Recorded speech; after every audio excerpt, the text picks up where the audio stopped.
आयुष्य संपलं. ब्रह्मदेव म्हणला मी मोठा, आणि शंकराला राग आला आणि रागातून उत्पन्न झाले ते काळभैरव.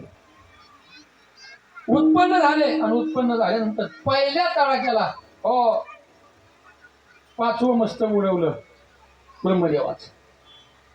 आणि ब्रह्मदेवाचं मस्तक उडवल्यानंतर ब्रह्मदेवाचं ब्रह्म हत्येचं पातक काळभैरवाला लागलं. आणि काळभैरवाला पातक लागल्यानंतर काळभैरवाने विचार केला, शंकराने विचार केला की बाबा तुला त्या ब्रह्महत्येतून मुक्त करतो, एक काम कर, हे शिर घे आणि त्रिलोकाची प्रदक्षिणा कर, त्या ठिकाणी तुला विसावा मिळेल, त्या ठिकाणी तुला मुक्ती मिळेल, ब्रह्महत्येच्या पापातून मुक्त होशील.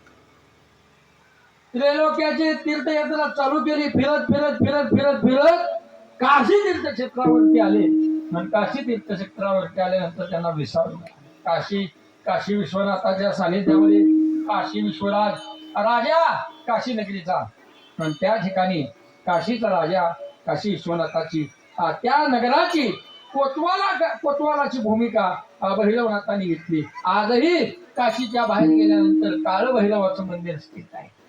कधीतरी काशीला जा, आणि काशीला गेल्यानंतर आज आपण ज्याचा तिटकारा करतो, ज्याला लांब करतो, की मदिरा दारू, तुझं दुकान आहे काळभैरवाच्या बाहेर.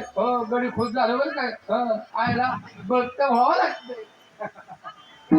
दुकान ओपन विक्री, देवाला नैवेद्य आहे मदिराचा.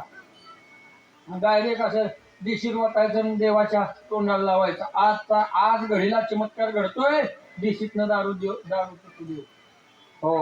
किती मोठा चमत्कार असेल. पण त्या काशीचं रक्षण करण्याचं काम जर कोण करत असेल ना, तर काळभैरव.